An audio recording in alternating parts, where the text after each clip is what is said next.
അടുത്തൊരു ക്വസ്റ്റ്യൻ വരുന്നത് നമ്മുടെ അക്കൗണ്ട് ഗുണനഫലം അപവാസ്യമാവുന്ന മൂന്നക്ക സംഖ്യകളുടെ എണ്ണം എത്ര? അത് പഠിച്ചിരിക്കേണ്ടതാണ്. ഇത് എങ്ങനെയാണെന്നുള്ളത് ജസ്റ്റ് ഒന്ന് പറഞ്ഞുതരാം. How many 3 digits numbers other was product of digits being prime.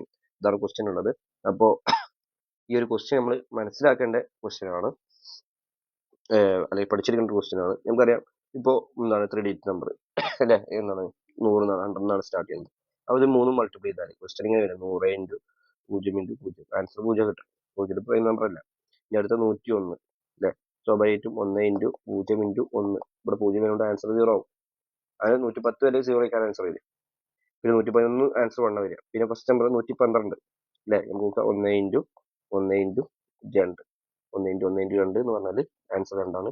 ഇതാ നമ്മളെ കണ്ടീഷൻ അനുസരിച്ച് അല്ലെ, മൂന്നക്ക സംഖ്യകളുടെ ഗുണനഫലം അല്ലെ, നമ്പേഴ്സിന്റെ ഡിജിറ്റിന്റെ പ്രൊഡക്റ്റ് എന്ന് പറയുന്നത് പ്രൈം ആണത്. ഫസ്റ്റ് നമ്പർ 112 ആണ് അല്ലെ. അങ്ങനത്തെ കുറച്ച് നമ്പറുകളുണ്ട്, നമ്മൾ പഠിച്ചു വെക്കണം.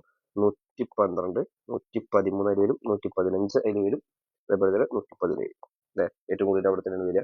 പിന്നെ 121 ഒന്നുണ്ടാവും, കാരണം 1 ഇൻറ്റു 2 ഇൻറ്റു 1 പറഞ്ഞാൽ 2 തന്നെയാണ്. 131 ഉണ്ടാവും, 151 ഉണ്ടാവും, അതേപോലെ തന്നെ 171. ഓക്കെ. പിന്നെ 211, 311, 511, 711. ഇങ്ങനെ 12 നമ്പേഴ്സ് ആണ് ഉണ്ടാവുക. മനസ്സിലാക്കി വെക്കുക. വേറെ നമ്പേഴ്സ്